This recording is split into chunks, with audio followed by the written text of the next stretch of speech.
Bem, vamos agora a uma parte muito interessante, tá certo? Que é o seguinte. Quando se fala em processos de desenvolvimento, tá? Em geral, as pessoas, empresas, programadores, enfim, elas tendem a utilizar os processos da forma como eles foram elaborados. Sei lá, bem, eu vou pegar um processo unificado, eu vou pegar um processo pesado, um processo mais leve, um Scrum, pegar um XP, enfim. Né? Então ele pega assim o processo e implanta na sua equipe de desenvolvimento, sem analisar qual é o contexto sobre o qual aquele processo está inserido. Né? Vamos entender o seguinte, ó. Você tem aqui software, ou seja, o sistema que você vai desenvolver. Você tem a equipe de desenvolvimento, tá certo? Você tem o cliente, você tem o usuário e você tem a infraestrutura. Tá? Eu vou deixar de lado aqui algumas outras questões que afetam, né, o desenvolvimento do software, como legislação, questões trabalhistas, enfim, que é para poder a gente simplificar um pouco, mas você entendendo essa relação aqui, quer dizer, você consegue pensar mais fora da caixa, né, assim, de uma forma mais ampla. Tá? Então, vou fazer algumas perguntas aqui. Por exemplo, a relação, né, com o cliente. Como é que está a relação entre a equipe de desenvolvimento, né, ou a empresa de desenvolvimento e o cliente? Como é que funciona esse contrato?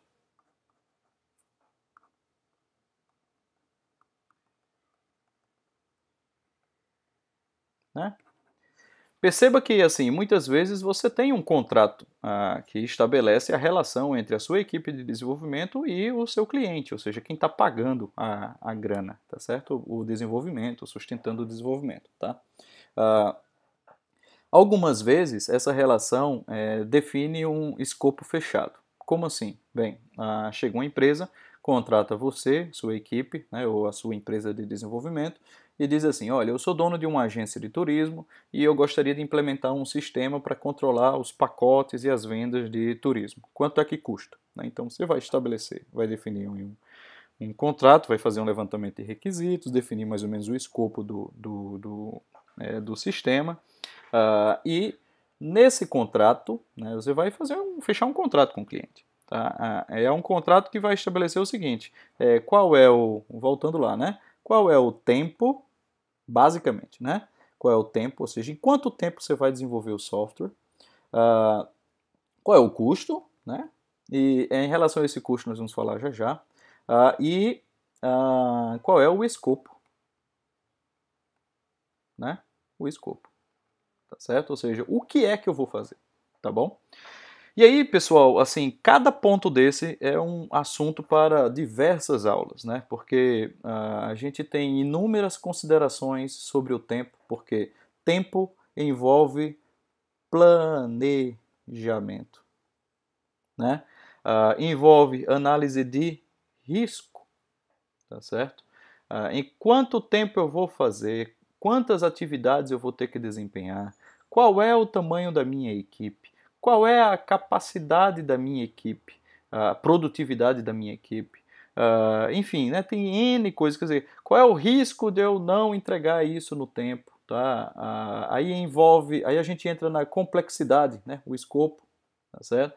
Quão complexo é o sistema que a gente vai desenvolver ou a solução, complexidade, tá? Qual é o tamanho, tá certo? Quantas atividades vão ser, quanto da tecnologia que eu vou utilizar, qual é a infraestrutura que eu vou utilizar, tá certo? A infraestrutura é minha, né? Ou seja, a minha empresa vai criar a solução e vai hospedar, ou eu vou usar a infraestrutura do cliente, ou vamos usar uma infraestrutura na nuvem, tá? Para que o cliente pague por essa infraestrutura e eu dê manutenção. Bem, aí a gente entra na questão do custo, né? Que na verdade esse custo eu diria que até a palavra custo é muito simplificada aqui, eu trocaria por modelo de negócio. Tá? Como assim, professor? Bem, como é que vai ser essa relação financeira, né? Como é que eu vou entregar as coisas? Como é que você vai me contratar? Você vai me pagar apenas no final do contrato? Se eu atrasar a entrega, eu vou pagar alguma multa? Se o cliente precisar acrescentar uma nova funcionalidade, ó, e aí estamos mexendo no escopo, como é que vai funcionar? Eu vou fazer um aditivo no contrato? O que é que está exatamente dentro do escopo? O que é que está fora do escopo, né? Ah, como é que vai ser a interface do sistema? Como é que vai ser a utilização? Quantos usuários vão utilizar? Vão acessar o sistema? É, como é que vai ser o tratamento de segurança, de disponibilidade, de capacidade no meu serviço? Enfim, tem um monte de coisas que a gente precisa se preocupar quando a gente. E olha que eu estou falando aqui de contrato, viu, pessoal? Não estou nem falando do sistema em si, né? Eu estou falando aqui de algumas coisas que precisam estar estabelecidas em contrato para que a sua relação com o cliente seja saudável, né? O cliente saiba que, de acordo com o que foi contratado, ele pode pedir mudança na requisição de requisito, ou ele pode adicionar funcionalidades, ou ele sabe que se você atrasar, você vai pagar uma multa. Então, tudo isso está estabelecido no contrato. Ok? E aqui a gente está voltando, né, simulando aquela situação, ou, considerando uma situação onde o cliente contrata o provedor, né, ou a empresa de desenvolvimento, tá, por um tempo definido. Ou seja, eu vou fixar o tempo. Tá? Ou seja, essa empresa não vai ser não vai fazer parte do meu negócio. Eu estou contratando você para desenvolver, você vai me entregar e eu vou encerrar o contrato e tchau. Se eu precisar fazer alguma mudança, eu vou contratar você novamente. Tá? Então, enfim, essa é uma forma de a gente estabelecer essa relação. Né? Outra forma de estabelecer essa relação entre o cliente e a equipe é quando você coloca a equipe de desenvolvimento para trabalhar dentro do cliente. Tá? Então, nesse caso, a equipe ela é como se fizesse parte, tá certo, do time do cliente. Isso é muito comum, por exemplo, bancos. Né? Um banco contrata uma empresa, a empresa pega esses seus funcionários e colocam para trabalhar dentro do banco para desenvolver as soluções para o cliente. Tá? É uma relação muito comum essa. Tá? A diferença é que quando eu contrato fechando o tempo, né, e o escopo, eu faço uma relação onde o cliente, né, o cliente contrata a sua empresa, terminou, e você entrega o software e tchau. Tá?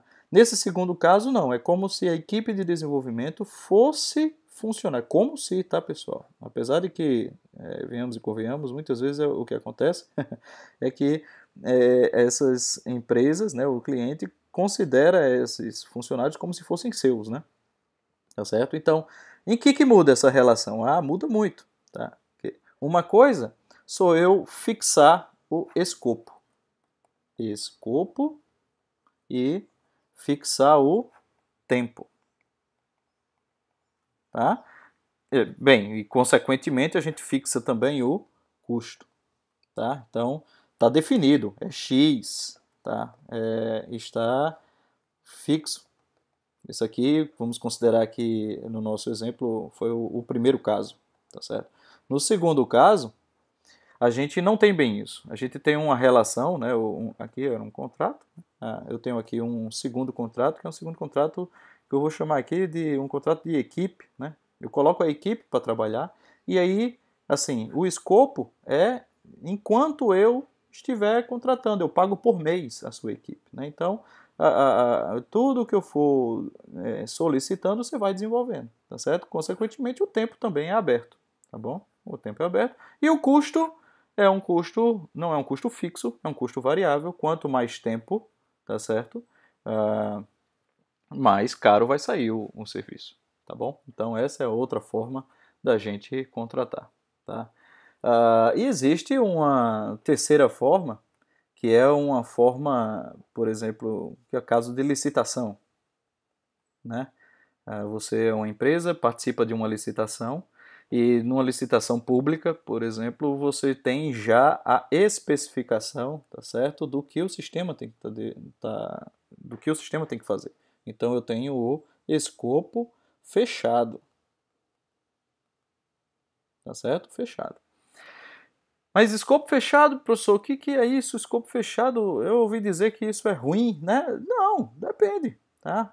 Escopo fechado eu quero contratar uma solução de controle de pagamento, né, para a prefeitura, tá certo? Entendeu? Pronto. Aí, claro, na definição do escopo você vai detalhar o que está dentro do contrato e o que está fora do contrato, tá certo? Ah, eventualmente nós vamos mergulhar mais nessa questão de escopo, tá? Mas a questão aqui é o seguinte, é que você tem um prazo também fixo, você tem um escopo também bem definido e você tem um custo também já estabelecido, certo?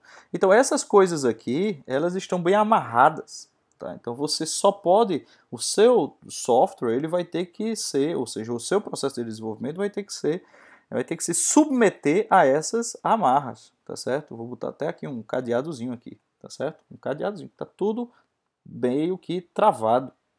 Além disso, você tem fiscalização, né? Você tem auditoria, tá? Então essas coisinhas, né? O fato de você ter que seu projeto é fiscalizado, seu projeto é auditado, tudo mais. Então o conjunto de produtos que você deve gerar a partir do seu projeto vão além do software, né? Você tem que se preocupar com o seu processo, tem que estar todo instrumentalizado para que considere questões de fiscalização, de auditoria, de análise de risco e tudo mais, que às vezes é mais leve no segundo cenário ou no primeiro cenário, tá bom?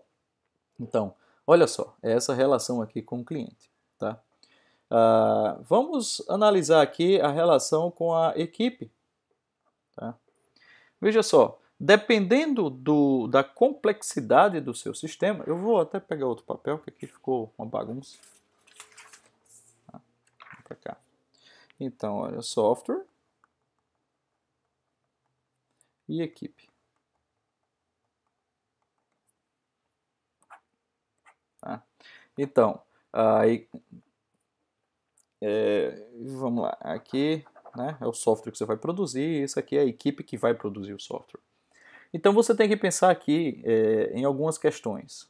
Qual é a complexidade? Qual é a complexidade do que você vai produzir? Tá certo? Qual é a experiência da sua equipe? Tá? Quais são as tecnologias que eu vou utilizar? Tá certo? Qual é a competência da equipe que eu vou precisar para poder desenvolver? Que a competência vai depender aqui da tecnologia, da experiência da minha equipe, da complexidade e, claro, né, o tempo. Tá certo? Se eu tenho muito tempo e a minha equipe não entende, não tem experiência, então eu tenho tempo para criar experiência na minha equipe. Se é um sistema complexo e eu tenho muito tempo, então eu posso lidar com essa complexidade com a minha equipe, tá? A gente entra aqui também em alguns cenários mais amplos, por exemplo, como é que está o mercado, tá? Ou seja, eu tenho gente para trabalhar, né? É um mercado onde eu tenho pouca gente para trabalhar ou que eu tenho muita gente, a rotatividade é muito grande, tá? Então, se é um mercado que eu tenho pouca gente para trabalhar, eu vou ter que criar mecanismos para potencializar ou fortalecer a minha equipe, tá certo? Eu tenho que lidar com isso, tá?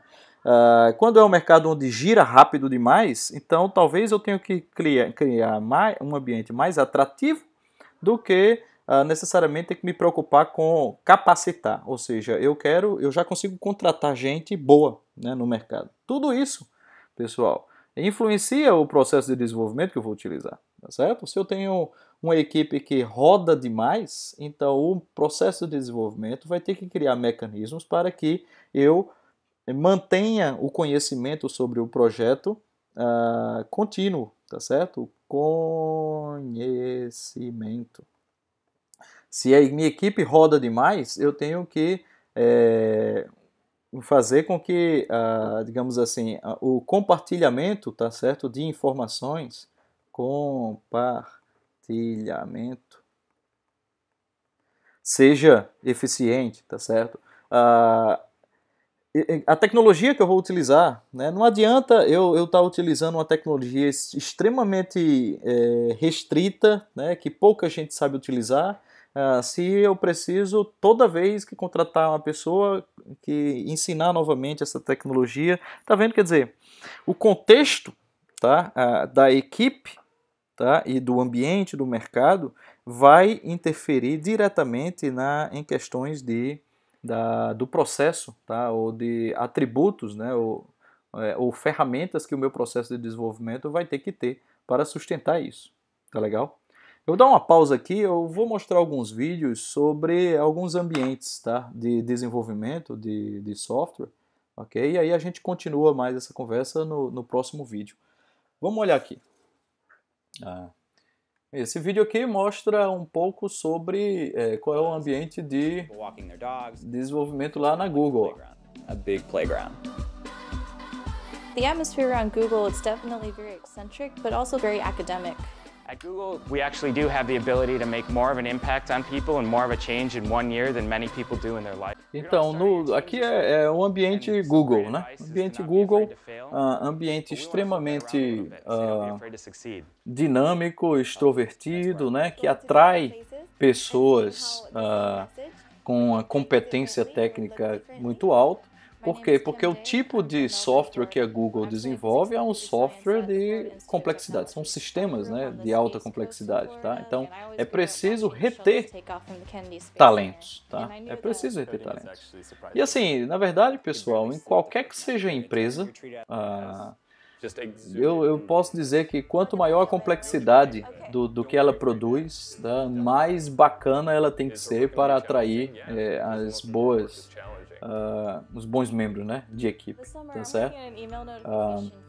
Deixa eu olhar aqui, tem outro vídeo, nesse caso é no Facebook, tá? Outro exemplo. Aqui, o ambiente no Facebook também é um ambiente mais hacker, né, digamos assim, onde você tem todo mundo integrado, né, uma equipe aberta, também tudo muito divertido, colorido, tá certo? Porque eles precisam realmente trazer e reter excelentes, né, grandes talentos, tá certo? Deixa eu ver, bem, esse vídeo... Existem vídeos melhores que mostram um ambiente de desenvolvimento no Facebook, né? E aqui é outra empresa também brasileira, Chaotic, tá? A Chaotic é aquela que eu falei, que eles desenvolvem soluções de recomendação para sistemas de comércio eletrônico, tá? Então, também um ambiente extremamente despojado, eles também trabalham com algoritmos de alta complexidade, tá? E assim, isso tudo não é à toa, tá? O ambiente que você cria para a sua equipe, as ações ou as ferramentas que a gente usa nos processos de desenvolvimento, elas existem por um motivo, tá? Porque elas têm que atender essa demanda de desenvolvimento, né? Vendo a questão de desenvolvimento do software no seu ambiente, tá bom? Então, é isso. Vamos continuar no próximo vídeo. Valeu!